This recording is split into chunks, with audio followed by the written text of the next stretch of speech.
Hello दोस्तों, स्वागत है आपका आपके अपने चैनल पर। तो दोस्तों आज की इस वीडियो में जो कल हमने प्रैक्टिस 3 किया था उसके दूसरे पार्ट के बारे में बात करेंगे। कल हमने 31 क्वेश्चन किए थे, आज हम उसके आगे क्वेश्चन करेंगे और बिल्कुल फास्ट तरीके से करेंगे ताकि कम समय में पूरे जो 31 के बाद वाले क्वेश्चन से 120 तक पूरे क्वेश्चन को आज हम लोग कवर कर लेंगे। तो चलिए जल्दी से वीडियो की शुरुआत करते हैं, टाइम वेस्ट नहीं करते हैं। तो क्वेश्चन है आपका, धर्म की रसात्मक अनुभूति का नाम भक्ति है। उपयुक्त कथन आचार्य रामचंद्र शुक्ल के किस निबंध का अंश है? श्रद्धा और भक्ति, मानस की धर्मभूमि, लोभ और प्रीति, कविता क्या है? ये कथन किसका है, मतलब आचार्य रामचंद्र शुक्ल के किस निबंध का अंश है? तो ये है ऑप्शन बी सही, मानस की धर्मभूमि। यहाँ ये क्वेश्चन बहुत ही क्रिटिकल था, मतलब यहाँ गलती होने की संभावना ज्यादा थी, क्योंकि जैसे ही हम धर्म की रसात्मक अनुभूति का नाम भक्ति है ये देखते, तुरंत हम श्रद्धा और भक्ति पे मार देते और ये हमारा क्वेश्चन गलत हो जाता है, इसलिए ऑप्शन हमारा बी सही है। अतीन्द्रिय शब्द का अर्थ क्या है? इंद्रियों की पहुंच से बाहर, इंद्रियों की रखवाली करने वाला, इंद्रियों का स्वामी, इंद्रियों के वश में रहने वाला। तो कौन सा सही है इसमें? ऑप्शन ए, इंद्रियों की पहुंच से जो बाहर होता है उसे क्या बोलते हैं? अतीन्द्रिय। प्रकाशन वर्ष के अनुसार उषा प्रियंवदा के उपन्यासों का सही अनुक्रम क्या है? 55 खम्भे लाल दीवारें, रुकेगी नहीं राधिका, अंतर्वशी, शेष यात्रा। तो कौन सा ऑप्शन सही है इसमें? Option C. सबसे पहले है 55 खम्भे लाल दीवारें, जो कि 1961 में है। कब? 1961 में है। रुकेगी नहीं राधिका, ये कब है? ये 1967 में है। शेष यात्रा ये कब है? तो ये है 84 में। सब 1984 की, मतलब 1900 की बात हो रही है, ठीक है। ये है 84 में। और यदि हम बात करेंगे भय कबीर उदास या अंतर्वशी, अंतर्वशी कब है? तो ये है 2000 ईस्वी में है, ठीक। तो इस तरह से हमारा ऑप्शन सी राइट आंसर है। दामुल का कैदी के लेखक कौन है? प्रसाद, सुदर्शन, प्रेमचंद, यशपाल। तो दामुल का कैदी किसकी रचना है? ये प्रेमचंद की है। चैन की बंसी बजाना का अर्थ क्या है? साइकिल की चैन की बांसुरी बनाकर बजाना, मौज करना, फुर्सत में बंसी बजाना, बेरोजगार होना। तो कौन सा है? मौज करना। Option B is the right answer, ठीक है। अगला है हमारा, आवारा मसीहा किसकी रचना है? तो ये सबको पता है, ये किसकी है? विष्णु प्रभाकर की। यशपाल की आत्मकथा कौन है? नीलकंठ फिर, सिंहा युवालोकन, मेरी जीवन यात्रा, मेरा जीवन प्रभाव। तो कौन सा है? सिंहावलोकन। ये यशपाल की आत्मकथा है। आंख का किरकिरी होना, इसका इस मुहावरे का सही अर्थ क्या होगा? आंख का किरकिरी होना, तो अप्रिय लगना, धोखा देना, कष्टदायक होना, बहुत प्रिय होना। तो क्या होगा? अप्रिय लगना। जो आंख का किरकिरी होता है उसका मतलब क्या होता है? बहुत ही अप्रिय। आगे बढ़ते हैं। इन रचनाकारों को उनके लेखों के साथ सुमेलित कीजिए। तो मिला लेते हैं। रेखाएं बोल उठी किसका है? देवेंद्र सत्यार्थी का। तीसरा सही है इसमें, ठीक। अब देखिए किस ऑप्शन में, हमको दो ऑप्शन में मिल गया तीसरा, ठीक है। तो हमको अभी और आगे बढ़ना पड़ेगा। अतीत के चलचित्र किसका है? महादेवी वर्मा। तो दूसरे में पहला, तुम्हारा D is the right answer. फिर भी हम थोड़ा इसको मिला लेते हैं। जिंदगी मुस्कुराई किसका है? कन्हैयालाल मिश्र प्रभाकर। और मील का पत्थर किसका है? राम कुमार वर्मा का है। आगे देख लेते हैं। यात्री मित्र यात्रा वृत्तांत के लेखक कौन है? तो बताइए कौन है? शिव प्रसाद गुप्त, विष्णु प्रभाकर, सत्यदेव परिव्राजक, राम नारायण मिश्र। तो कौन से हैं? Option C, Satyadev परिव्राजक। कुवलयानंद की रचयिता कौन है? भामा, दंडी, पंडित जगन्नाथ, अभय दीक्षित। कौन है? अभय दीक्षित। इत्यादि का सही संधि विच्छेद क्या होता है? इति धन यादि, इति धन यादि, इत धन आदि, इति धन आदि। तो क्या होता है?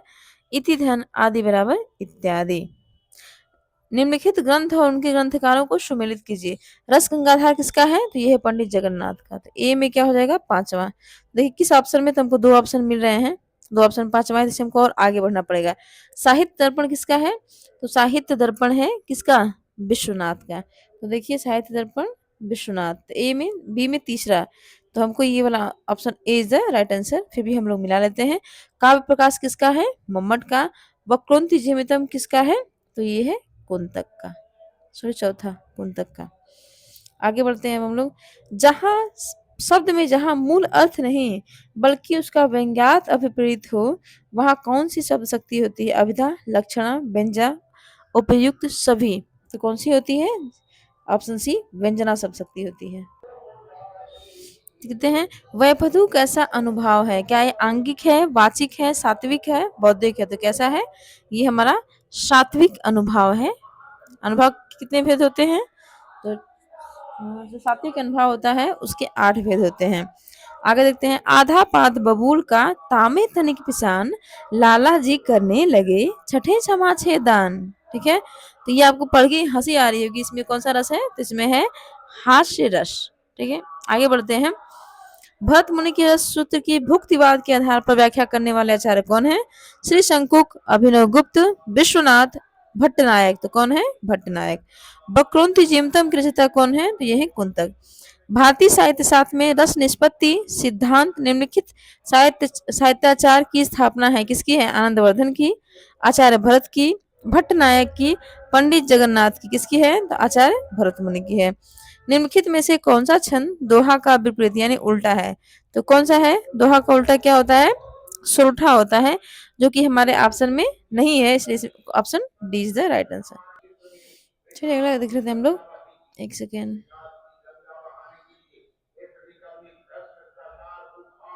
अवधि शिला का था उर पर भार, अवधि शिला का उर पर था गुरु भार, तिल तिल काट रही थी दृग जलजार। इसमें कौन सा छंद है ये आपको बताना है। चलिए पहले मात्राओं को गिन लेते हैं।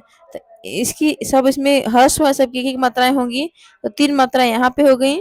देखिए इस तरह से इसमें कौन सा छंद है, बरवय छंद है। कौन सा है, बरवय छंद है, क्योंकि बरवे छंद ऐसा छंद होता है इसके पहले और तीसरे चरण में कितनी मात्राएं होती हैं, तो 12 मात्राएं होती हैं बरवे छंद के पहले और तीसरे चरण में, और दूसरे चरण में कितनी होती हैं, 7 मात्राएं होती हैं।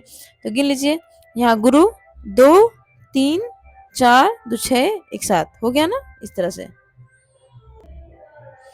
आगे देखते हैं अजो तरियो ना ही तरियो श्रुत सेवक इक रंग में कौन सा अलंकार है, ये आपको बताना है। तो श्लेष है, रूपक है, उपमा है, उत्प्रेक्षा है। तो इसमें कौन सा अलंकार है, तो इसमें श्लेष अलंकार है। ठीक है, आगे बढ़ते हैं।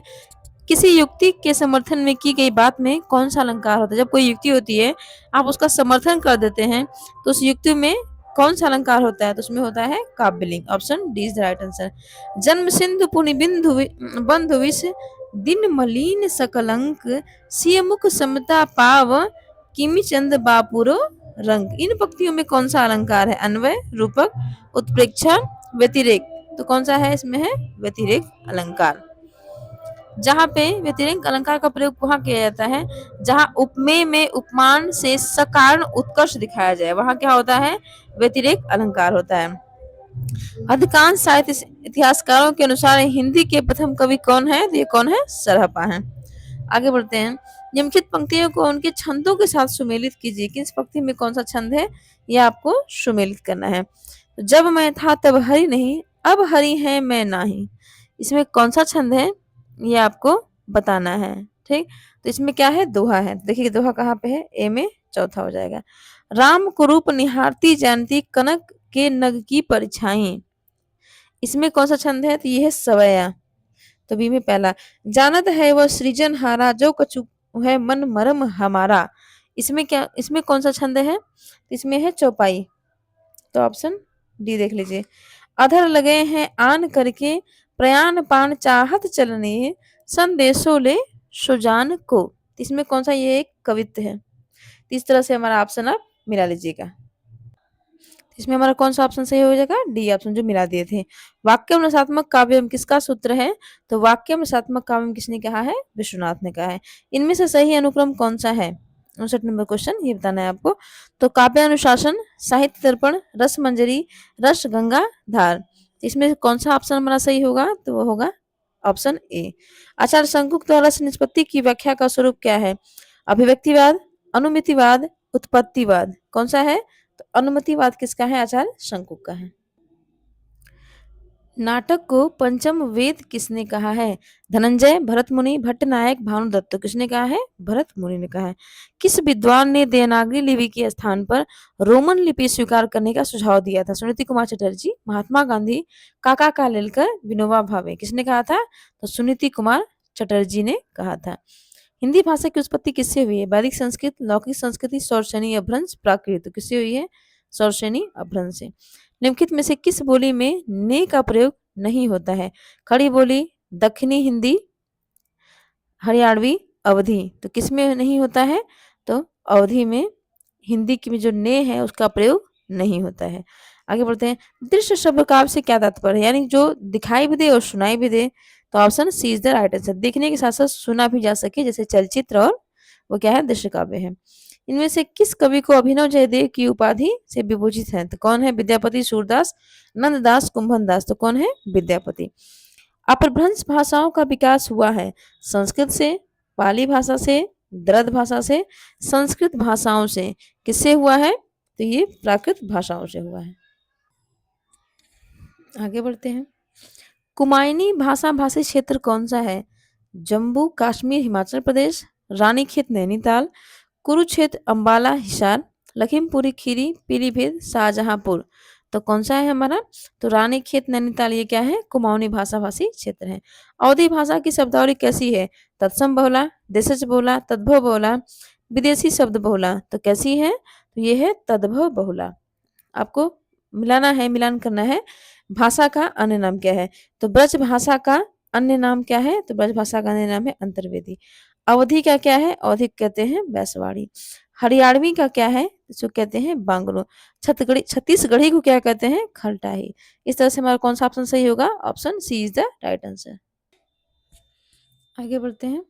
रेडियो के ब्रॉडकास्टिंग कमर्शियल और टीवी कमर्शियल में क्या अंतर है? रेडियो में सारा संदेश शब्द, संगीत और ध्वनि के प्रभावों में होता है, जबकि टीवी में सारे प्रभाव पर्दे पर दिखाई देते हैं। टीवी की तुलना में रेडियो कॉपी लेखक के समय की पूरी स्वतंत्रता नहीं होती। Option C. रेडियो विज्ञापनों में संवाद अधिक होते हैं। Option D. रेडियो विज्ञापन अधिक महत्वपूर्ण होते हैं, जबकि टीवी के कम। इसमें कौन सा सही है? तो ऑप्शन ए, क्योंकि रेडियो में जो सारा संदेश होता है, शब्द होते हैं, संगीत ध्वनि के प्रभाव में होता है, जबकि टीवी पर क्या करते हैं? हम उसको देख सकते हैं। आचार्य किशोरीदास वाजपेयी के मत में हिंदी में कितने कारक हैं? 6, 7, 8, 5। कितने हैं किशोरीदास वाजपेयी के अनुसार? तो 6 कारक हैं। Option A is the right answer. अंगवधु किसकी रचना है? गरीबदास, मिस्किन दास, दादू दयाल, मलुक दास। तो किसकी है अंगवधु? तो ये है दादू दयाल की। इनमें से पुल्लिंग शब्द कौन सा है? दया, निर्धनता, बुढ़ापा, दुर्घटना। तो कौन सा है? ऑप्शन सी, बुढ़ापा। विद्यापति की कौन सी रचना अभी तक संपादित होकर प्रकाशित नहीं हुई है? कीर्तिलता, कीर्ति पताका, पदावली, इनमें से कोई नहीं। तो कौन सी है? तो कीर्ति पताका। याद कैसे करेंगे? जो विद्यापति की रचना है कीर्ति पताका, उसकी पताका अभी तक फहरी नहीं है, मतलब वो अभी तक संपादित नहीं हुई है। दुष्प्रकृति शब्द का संधि विच्छेद है। दुष्धन प्रकृति, दुहधन प्रकृति, दुष्यधन प्रकृति, दुष्पधन कृति। तो कौन सा इसमें सही होगा? दुहधन प्रकृति बराबर दुष्प्रकृति। आगे बढ़ते हैं। प्रतिधन आरोपण बराबर क्या होगा? तो ये होगा प्रत्यारोपण। सी इज द राइट आंसर। आगे बढ़ते हैं। कालिदास हजारा किसकी रचना है? भारतेंदु ने, घनानंद ने, चिंतामणि ने, कालिदास ने। तो ये लिखा है कालिदास हजारा जो है कालिदास त्रिवेदी की रचना है। निम्नलिखित में से एक राम भक्त कवि है? कृष्णदास, नाभादास, ध्रुवदास, श्री भट्ट। तो कौन है एक राम भक्त कवि? बताइए। तो वो है हमारे नाभादास। कमल दल नयनन की उपमाने, बिसरत ना ही सखी मुँह, मन ते मंद मंद मुस्काने। यह पद या चरण किसकी रचना है? आपको बताना है। मीराबाई, रहीम, सूरदास, नंददास। तो आप इसको याद रखिएगा, ये रहीम की रचना है। इनमें से किस शब्द में उपसर्ग नहीं है? अपमान, अपराध, अपयश, अपमति। तो किस में उपसर्ग नहीं है? अपराध, क्योंकि अपराध अपने आप में ही एक शब्द है। निम्नलिखित में शब्दों में से शुद्ध शब्द को चुनिए। कौन सा ऑप्शन है? देखिए कैसे लिखा है संन्यास। ऑप्शन बी में देखिए कैसे लिखा है। ऑप्शन सी में देखिए, ऑप्शन डी में देखिए। तो कौन सा सही होगा? Option B. ये यूपी टेट में 2019 में ये क्वेश्चन आ चुका था, ध्यान रखिएगा। निम्नलिखित में से सही शब्द छांटिए। कवित्री, कवयित्री, कवित्री, कवियित्री। तो कौन सा होगा? कवयित्री। 83 क्या होगा? B is the right answer. आगे बढ़ते हैं। अगला क्वेश्चन। मोर का पर्यायवाची इनमें से क्या है? कलापी, तड़ित, विशिक, विलक्षण। तो मोर का पर्यायवाची इनमें से क्या है? Option A is the right answer, Kalapi. भीतर भीतर सब रस चूसे, हंसी हंसी के तन मन मदन मूसे। इस पंक्ति के कवि कौन है? प्रताप नारायण मिश्र, बालकृष्ण भट्ट, ठाकुर, भारतेंदु हरिश्चंद्र। तो कौन है? भारतेंदु हरिश्चंद्र। आचार का विलोम शब्द क्या होता है? अनाचार, अनाचार, अत्याचार, विचार। तो आचार का क्या होता है? आचार शब्द का विलोम होता है अनाचार। Option B is the right answer. Rail का विकट खेल नाटक के रचनाकार कौन है? भारतेंदु, प्रताप नारायण मिश्र, बालकृष्ण भट्ट, प्रेमघन, बद्रीनारायण चौधरी, प्रेमघन। तो कौन से हैं? तो ये है ऑप्शन सी, बालकृष्ण भट्ट का। आगे बढ़ते हैं। छाती के बल चलने वाला के लिए एक शब्द क्या होगा? उरग, भुजंग, कुरंग, तुरंग। तो क्या होता है? Option A is the right answer, उरंग। निम्नलिखित में से कौन सा उपन्यास एक आंचलिक उपन्यासकार है? यशपाल, रजनींद्र कुमार, राही मशूम रजा, अगेन। तो कौन है? ऑप्शन सी, राही मशूम रजा क्या है? एक आंचलिक उपन्यासकार है। हमेशा रहने वाला एक शब्द बताइए, उसको क्या कहते हैं? शाश्वत, समसामयिक, पार्थिविक, प्राणदा। तो क्या कहते हैं उसको? शाश्वत। आगे है, सूची 1 का मिलान सूची 2 से करना है। चंपा और बुद्धगुप्त, ठीक है। तो चंपा और बुद्धगुप्त ये हैं, ये जो किस कहानी के पात्र हैं? तो सबको पता है ये किसके हैं? आकाशदीप, जयशंकर प्रसाद की। आलोपी दिनों बंशीधर किसके हैं? तो नामक का दरोगा के हैं। सिरचन और मानू किसके हैं? सिरचन और मानू ठेस के हैं। बाबा भारती और खड़ग सिंह किसके हैं? तो हार की जीत के हैं। तो ये हमको मिलाना है। ए में चौथा केवल एक ही ऑप्शन में दिख रहा है, option A is the right answer. अरे यावर रहेगा याद किस विधा की रचना है? जीवनी, आत्मा, आत्मकथा, यात्रा साहित्य, डायरी। तो क्या है? ये यात्रा साहित्य है और किसका है? अज्ञेय का है। किसका है भाई? तो ये है अज्ञेय का। आप लोग याद रखिएगा। चेहरे पर हवाइयां उड़ना का अर्थ क्या है? तेजी से चलना, घबरा जाना, जवाब न देना, क्रोधित हो जाना। तो क्या होता है इसका अर्थ? घबरा जाना। निम्नलिखित शब्दों में नपुंसक लिंग का चयन कीजिए। स्त्री, दारा, कलत्र, पत्नी। इसमें से नपुंसक लिंग कौन सा है? तो ये है कलत्र। अनंत शब्द का सही संधि विच्छेद है वो क्या होगा? अनधन अंत, अनधन अंत, अधन अंत, अनन धनत। तो क्या होगा इसमें से? ऑप्शन बी, अनधन अंत बराबर क्या होता है? अनंत। पर्णकुटी शब्द का समास है। तत्पुरुष, द्वंद्व, कर्मधारय, बहुब्रीहि। पर्णकुटी में कौन सा समास है? तो इसमें क्या है? पत्ती की कुटी यानी तत्पुरुष समास। संपत्ति शास्त्र के लेखक का नाम क्या है? आचार्य महावीर प्रसाद द्विवेदी, आचार्य हजारी प्रसाद द्विवेदी, आचार्य रामचंद्र शुक्ल, बाबू श्याम सुंदर दास। तो कौन है? आचार्य महावीर प्रसाद द्विवेदी। सूची 1 का मिलान आपको सूची 2 से करना है और नीचे दिए गए कूट का सही उत्तर का चयन करना है। कालिदास की रचना इसमें से कौन सी है? तो अभिज्ञान शाकुंतलम। ए में दूसरा। देखते ही देखते हमको पहले ही एक ही क्वेश्चन से हमको इसका आंसर मिल गया, फिर भी हम लोग देख लेते हैं। माघ का क्या है? तो शिशुपाल वधम है। भवभूति का क्या है? तो भवभूति क्या है? उत्तम राम चरितम। ये किसका है? भवभूति का। दंडिक क्या है? तो ये है दश कुमार चरितम। मुद्रा राक्षस नाटक की रचयिता कौन है? तो मुद्रा राक्षस किसका है? शूद्रक का, विशाख दत्त का, कुमारदास का, अमर सिंह का। तो किसका है? विशाख दत्त का नाटक है मुद्रा राक्षस। संस्कृत के निम्नलिखित ग्रंथों में से कौन सा ग्रंथ नाटक नहीं है? उभयामास, उभय उभया मिशारिका, रघुवंशम, मालतीमाधम, बेणी संहार। तो कौन सा इसमें से? रघुवंशम क्या है? इसमें नाटक नहीं है।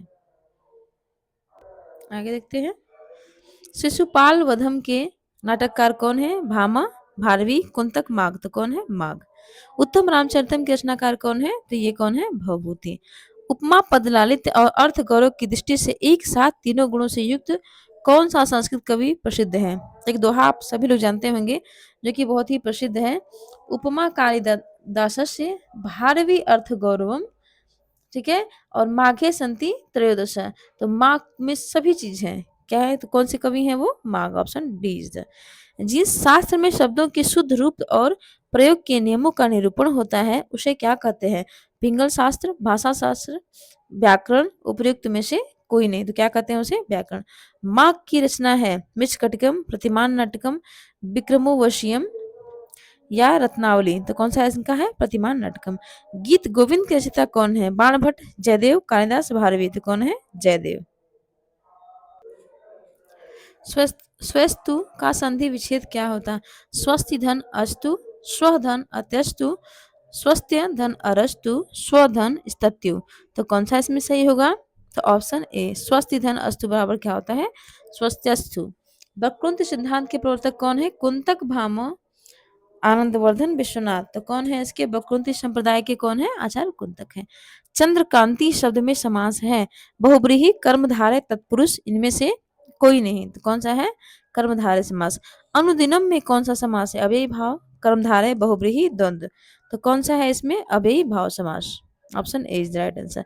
अकरोह रूप किसका है, तो बताना है आपको। ऑप्शन ए में कृ धातु लोट लकार प्रथम पुरुष एकवचन का है, या ऑप्शन बी कृ धातु के लंग लकार मध्यम पुरुष एकवचन का है, या बताना है, या कृ धातु के लट लकार मध्यम पुरुष बहुवचन का है, या कृ धातु के लिट लकार उत्तम पुरुष द्विवचन का है। तो किसका है ये, ऑप्शन बी कृ धातु के लंग लकार यानी भूतकाल के मध्यम पुरुष के एकवचन का ये रूप है। राम शब्द के षष्ठी का एक वचन का रूप क्या होगा, रामौ रामस्य, रामे रामयशु। तो क्या होगा, रामयस्य। ठीक है, आगे बढ़ते हैं। रामायण शब्द रूप में कौन सी विभक्ति है, प्रथमा तृतीया द्वितीया पंचमी। तो कौन सी है, तृतीया है। आगे देखिए, लिट लकार किस काल का द्योतक है, लिट लकार किस काल का द्योतक है, आपको ये बताना है। तो वर्तमान काल का, भूतकाल का, या भविष्य काल का, या किसी काल का नहीं। तो किसका है लिट लकार, भविष्य काल का। अधि सिंह स्था साम कम कर्म द्वारा कष्ट कर्म भवती, यानी इस सूत्र के द्वारा किसकी कर्म संज्ञा होती है, धातु की, अधारस्य की, इप्सित तमस्य की, या उपसर्गस्य की। तो किसकी होती है, इसमें आधार की क्या होती है, कर्म संज्ञा होती है। रुच धातु योगे का विभक्ति भरवती विभक्ति भवती, द्वितीया तृतीया सप्तमी चतुर्थी, यानी जो चीज अच्छी लगती है उसके योग में कौन सी विभक्ति होती है, तो कौन सी होती है, चतुर्थी होती है। अभिता या सर्वता के योग में कौन सी विभक्ति होती है, तो अभिता परिता समया निकषा हा प्रति अपि द्वितीया। तो कौन सी होती है, द्वितीया विभक्ति। बच्चा लड्डू के लिए रोकता है, इसका सही अनुपात क्या है। देखिए, बच्चा लड्डू के लिए रोता है यानी उसको लड्डू अच्छे लगते हैं। ठीक है, तो इसमें चतुर्थी व्यक्ति होगी। तो देखते हैं, ससु मोदकम, तो यहाँ तो होगा नहीं, ससु मोदकाय। ठीक है, शिशु मोदकाय रोविति, ये तो नहीं सही होगा, शिशु मोदकाय रोदिति। Option C is the right answer. विद्यालयम निक्षा जलाशय अस्ति का सही अर्थ क्या है, विद्यालय से दूर जलाशय है, ऑप्शन बी विद्यालय के समीप जलाशय है, विद्यालय के थोड़ी दूर पर जलाशय है, या विद्यालय के कोने में जलाशय है। तो क्या होगा, ऑप्शन बी विद्यालय के निक्षा मतलब समीप क्या है, जलाशय है। लास्ट क्वेश्चन है हमारा, राजा ब्राह्मणाय गाम ददाती, वाक्य में जो रेखांकित पद है यानी ब्राह्मणाय, उसकी संज्ञा क्या है, क्या वो कर्म है, करण है, अपदान है, संप्रदान है। तो क्या है इसमें, संप्रदान। जिसको कुछ दिया जाता है दान स्वरूप लिया नहीं जाते हैं, उसमें कौन सी विभक्ति होती है, तो चतुर्थी विभक्ति होती है, यानी संप्रदान कारक होता है। इस तरह से हमारे पूरे 120 क्वेश्चन आज की इस वीडियो में समाप्त हो गए। आप देखते होंगे जब भी आपके लिए वीडियो बनाती हूँ उसमें आपका बिल्कुल टाइम किल नहीं करती हूँ, आपके समय का महत्व रखती हूँ। इसलिए प्लीज़ मेरे चैनल को लाइक करिए, शेयर करिए, सब्सक्राइब करिए। वीडियो देखने के लिए धन्यवाद।